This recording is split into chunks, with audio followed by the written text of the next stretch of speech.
So now we're going to look at the MacBook Air. MacBook Air.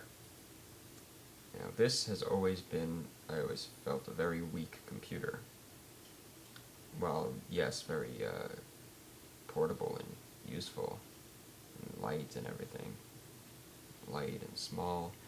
It's not that powerful, which is, expected. But, so here's a key marketing thing that Apple did, was they, not that, that's just a commercial.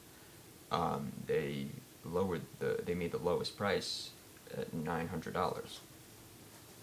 So now, like, the cheapest one is, you can't even say that you have to go all the way to 1,000. You only have to go all the way to 900. I guess it's different.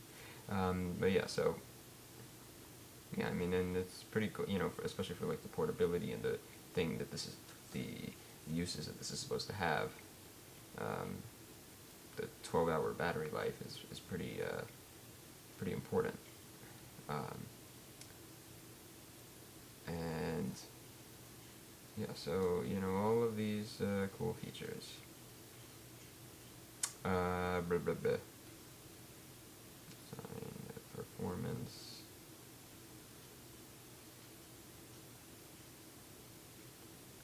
Actually, design.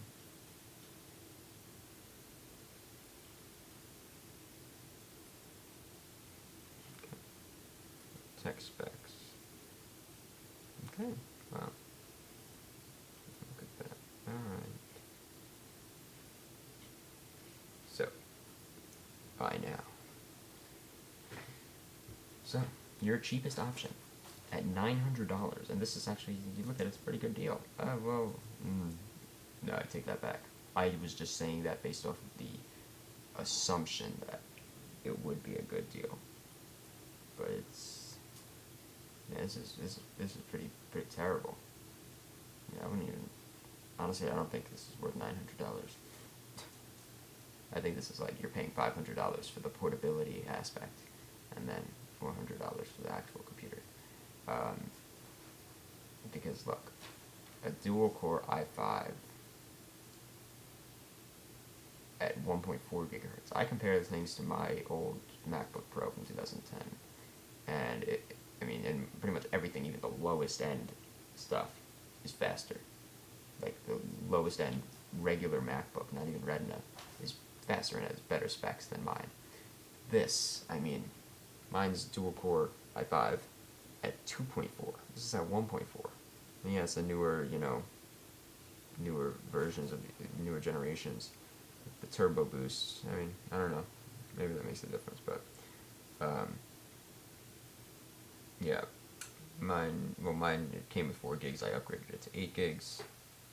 It's the same here. Mine's 1066 megahertz. This is 1600. But yeah, and 128 gig flash storage. It's, I don't know. I still think it's kind of expensive and not really all that fast. But anyway, let's see. So let's take a look at the 11-inch and the 13-inch. So your 11-inch, you can go up to 1.7 dual core i7. Okay. So you can have a core i7. It's a dual core up to 1.7, turbo boost 3.3, 8 gigabytes, 1600, and flash storage up to 512. And and there's no information right here about the graphics chip, but I guarantee that it's probably pretty weak based off of all this other stuff. But yeah, so here with this stuff, that, but without that, maybe 1649. It's not bad. Now let's take a look at the 13-inch, which I was expecting to see some better specs on this one, but it really looks like all the specs are like exactly the same. You're just paying for the extra 2 inches. 1.7, dual core i7, turbo up to 3.3. 8 gigs, 1600, 512, and nothing here. Alright, 1750. Put this up, it goes up to that, but yeah. Alright. I mean, I still think it's, I think you're well, I mean, you get the equivalent of a MacBook Pro with this.